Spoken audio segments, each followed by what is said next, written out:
danaha qaranka Soomaaliland kow waxa ka ah ilaalinta madaxbannaanideeda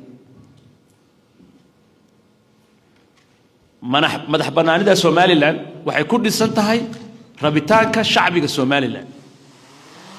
cid wax ka bedeli kartaana ma jirto hanjabaad waxba laga bedeli karin khalkhal baan waxba laga bedeli karin nin meel kale ka soo hadlaan waxba ka bedeli karin wax xaqiiq jirta ciidanka qarankuna wuxuu xilsaaran yahay ilaalinta madaxbannaanidaas ugu dambayn taliyaha ciidanka qaranka Soomaaliland waxa uu mahadnaq iyo abaalmarinba guddoonsiiyay macallimiintii kaalinta muuqata ka qaatay tababarka ciidamada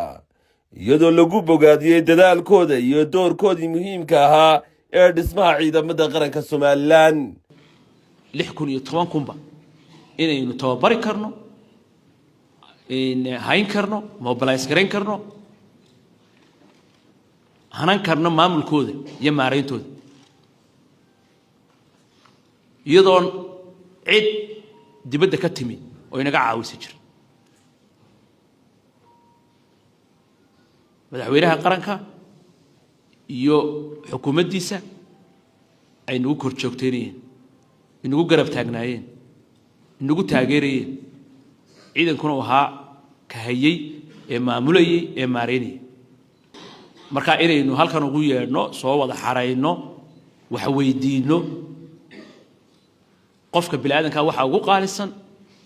waxa weeyaan wax xusida waad maasantay wax kasto lagu siiya waxa la leeyahay wax ka tariya ma jiro